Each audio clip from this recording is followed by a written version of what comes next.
नमस्ते बच्चों, स्वागत है आप सभी लोगों का हमारे YouTube चैनल खुशियों की किताब में। आज हम लोग एक बड़ी ही मज़ेदार कहानी सुनेंगे जिसका नाम है कछुआ और खरगोश की कहानी।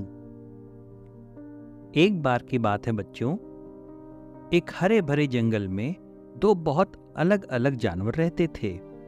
एक तेज खरगोश और एक धीमा कछुआ। खरगोश को जंगल में उसकी तेजी के लिए जाना जाता था।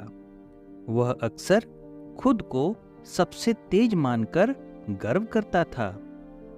खरगोश कहता था, मैं जंगल का सबसे तेज जानवर हूं, कोई भी मुझे दौड़ में नहीं हरा सकता।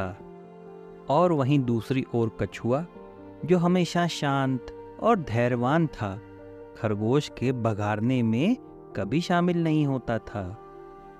खरगोश कहता है, अरे कछुआ, क्यों न तुम मुझे एक दौड़ की चुनौती दो।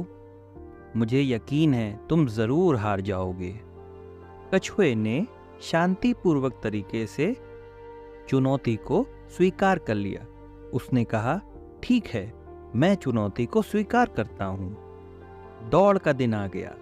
सभी जानवर इकट्ठा हो गए ये देखने के लिए कि यह अजीब दौड़ कैसे होती है। जैसे ही दौड़ शुरू हुई, खरगोश बहुत तेजी से आगे भागा और कछुए को पीछे छोड़ दिया।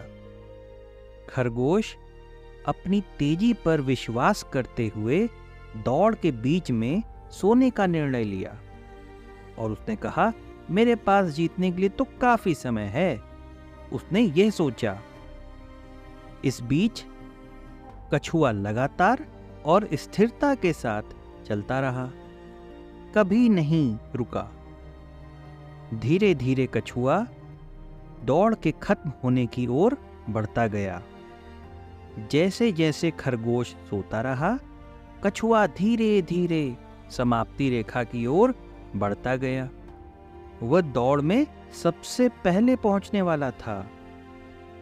यह देखकर सभी जानवर हैरान थे कि कछुआ समाप्ति रेखा के करीब पहुंच रहा है। तभी खरगोश जागता है और देखता है कि कछुआ तो समाप्ति रेखा के पास चला गया है। खरगोश ने तुरंत दौड़ना चालू किया, लेकिन तब तक बहुत देर हो चुकी थी। धैर्यपूर्वक चलकर कछुआ समाप्ति रेखा को पार कर गया, जबकि खरगोश की कोशिशों के बावजूद वह पीछे रह गया।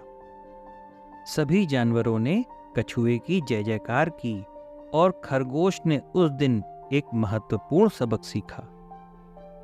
खरगोश ने कहा, बधाई हो कछुआ, मैं अपने आत्मविश्वास में बहुत अधिक था और तुम्हारी क्षमता को कम आंक लिया।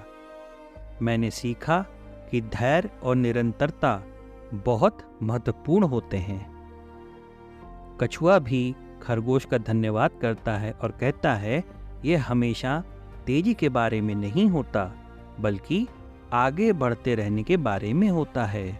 तो बच्चों, ये थी कछुआ और खरगोश की कहानी। इस कहानी का संदेश स्पष्ट है। धैर्य और लगातार प्रयास से ही सफलता मिलती है, चाहे कितनी भी मुश्किलें क्यों ना हों। तो बच्चों, कैसी लगी आप लोगों को ये कहानी, हमें ज़रूर बताइएगा। तब तक के लिए बाय बाय।